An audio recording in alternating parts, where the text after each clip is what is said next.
तो स्वागत है आपका ओनली सिविल सर्विसेज में। आज की इस वीडियो में हम पनडुब्बी संचार केबल क्या है इस टॉपिक को डिस्कस करेंगे, क्योंकि ये काफ़ी सुर्खियों में रहा है। तो ये टॉपिक प्रीलिम्स और मेंस दोनों के पर्सपेक्टिव से इम्पॉर्टेंट है। तो चलिए डिस्कशन स्टार्ट करते हैं।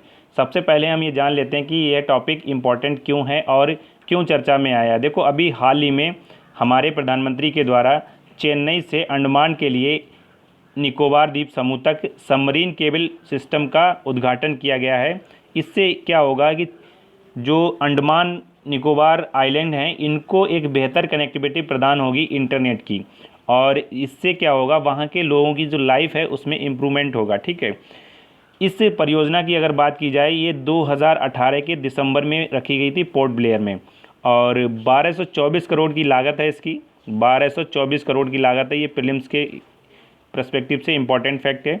और 2300 किलोमीटर की ये लंबाई में बिछाई गई है ऑप्टिकल फाइबर केबल। ठीक है, इसके अलावा प्रीलिम्स के पर्सपेक्टिव से एक इम्पॉर्टेंट फैक्ट ये है कि इसको फंड मिला है मिनिस्ट्री ऑफ टेलीकॉम से, या कहें हम यूनिवर्सल सर्विस ऑब्लिगेशन फंड। एक फंड है मिनिस्ट्री ऑफ टेलीकॉम के तहत, उसके तहत इसे फंडेड किया गया है। ठीक है, तो ये डिस्कशन जो है यहाँ तक कि प्रीलिम्स के पर्सपेक्टिव से इम्पॉर्टेंट है। उसके बाद हम जान लेते हैं कि कौन कौन से द्वीप कनेक्ट किए गए हैं। तो यहाँ पर अंडमान के 7 द्वीप पोर्ट ब्लेयर के साथ साथ कनेक्ट किए गए हैं। सबसे पहले स्वराज द्वीप यानी हैवलॉक, ये है हैवलॉक। ठीक है, जिसको स्वराज द्वीप नाम रख दिया गया है। लॉन्ग आइलैंड यानी लॉन्ग आइलैंड यहाँ पर आप देख सकते हैं। उसके बाद है रंगत, रंगत ये है यहाँ पर। फिर हटवे या लिटिल अंडमान। ठीक है, उसके बाद कामोर्ता, ये है कामोर्ता। फिर है कार निकोबार, ये है कार निकोबार। उसके बाद है कैंपबेल बे या ग्रेट निकोबार। ठीक है, इनको कनेक्टिविटी प्रदान होगी चेन्नई से, और इसकी दूरी कितनी है, इसकी दूरी है 2300 किलोमीटर। कितनी है, 2300 किलोमीटर। ठीक है, अब हम जान लेते हैं कि ऑप्टिकल फाइबर क्या होता है। देखो, ऑप्टिकल फाइबर एक संचार का माध्यम है। ठीक है, इसको हम कह सकते हैं कि संचार का एक मीडियम है। इसमें एक लंबी फाइबर के साथ क्या होता है, प्रकाश के कोटिंग भेजी जाती है, मतलब कि लाइट रेज को भेजा जाता है एक स्थान से दूसरे स्थान को, और इन लाइट रेज की माध्यम से डेटा ट्रांसमिशन किया जाता है। क्या किया जाता है, डेटा ट्रांसमिशन किया जाता है। और ये लाइट रेज जो हैं आमतौर पर प्लास्टिक या कांच से बनी हुई तंतुओं के माध्यम से जाती हैं। इस तरह से आप देख रहे हैं, ये है ऑप्टिकल फाइबर यानी प्रकाशीय तंतु, और ये उसके ऊपर क्लैडिंग की हुई है। ये सब प्रोटेक्टिव मेजर्स हैं, यानी कोटिंग, फिर स्ट्रेंथ मेंबर, और ये आउटर जैकेट। ठीक है, ऑप्टिकल फाइबर में संचार कैसे होता है। देखो, इसमें मेटल्स के तारों को, यहाँ पर मेटल्स वायर लगे होते हैं, इनके तारों को अधिकता मतलब कि लाइक किया जाता है। ऑप्टिकल फाइबर में क्या होता है, विद्युत चुंबकीय हस्तक्षेप नहीं होता है, मतलब कि मैग्नेटिक इफेक्ट से ये अप्रभावित रहते हैं। ये ध्यान रखना है आपको।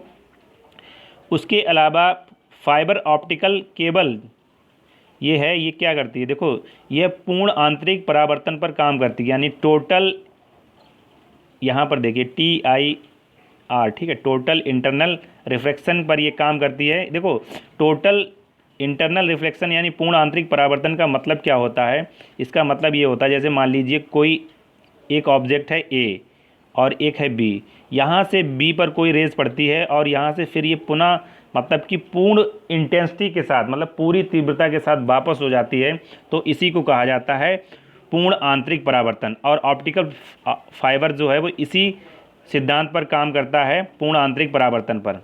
उसके बाद हम जान लेते हैं पनडुब्बी संचार केबल क्या है। देखो, ये समुद्र में और समुद्र के हिस्सों में बिछाई जाती है भूमि आधारित स्टेशनों के बीच। ठीक है, और मतलब कि हम कह सकते हैं कि ऑप्टिकल फाइबर को जब समुद्र में बिछाया जाता है तो उसे ऑप्टिकल फाइबर सबमरीन कहा जाता है। ठीक है, इसके अलावा ये सब दिया हुआ है कि इसमें प्लास्टिक की परतों का लेप किया जाता है, ये इंपॉर्टेंट नहीं है। सबमरीन फाइबर केबल 2 प्रकार की होती हैं, अप्रकाशित और पुनरावर्तित।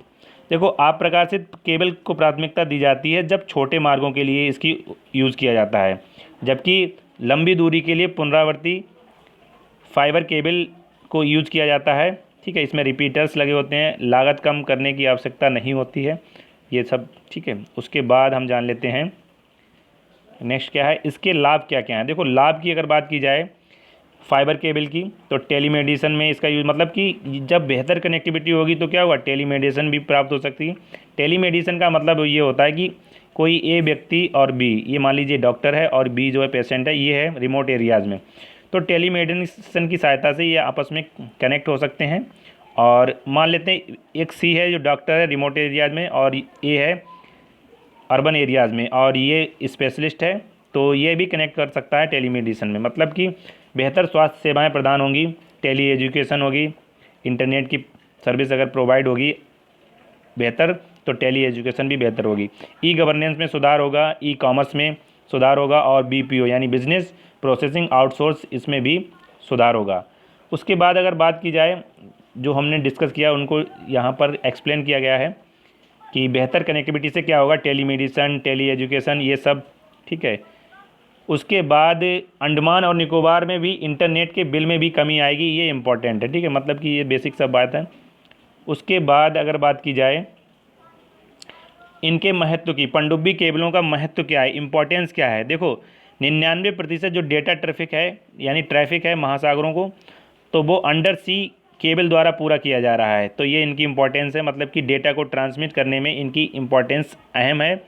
और अगर बात की जाए पनडुब्बी केबलों की, तो ये बिलीवेबल है, मतलब कि इन पर भरोसा अधिक किया जा सकता है, विश्वसनीयता है, इनके टूटने की स्थिति जो है काफ़ी कम होती है और ये अधिक दिनों तक चलती हैं, लागत प्रभावी होती हैं और डेटा का ट्रांसमिशन ये काफ़ी अधिक मात्रा में करती हैं, प्रति सेकंड टेराबाइट्स में। जबकि जो सैटेलाइट से हमें डेटा प्राप्त होता है ना, सैटेलाइट से वो 1000 मेगाबाइट्स के रूप में हो सकता है, लेकिन जो ऑप्टिकल फाइबर से डेटा ट्रांसमिट किया जाता है उसकी जो क्षमता होती है प्रति सेकंड टेराबाइट्स में हो सकती है, ठीक है। उसके बाद अगर बात की जाए चुनौतियाँ क्या क्या हैं, देखो सबसे बड़ी बात क्या है कि ये ट्रांससोनिक है और पनडुब्बी केबल काफ़ी खर्चीली है यानी महंगी होती है ये, और इसके लिए बहुत ही ज़्यादा पैसे की आवश्यकता होती है, तो ये एक प्रमुख चुनौती है इसके सामने। तो इस डिस्कशन में बस इतना ही। अगर आपको ये आर्टिकल पसंद आया हो तो लाइक, शेयर और कमेंट करें और हमारे चैनल ओनली सिविल सर्विसेज को सब्सक्राइब करें। Thank you for watching.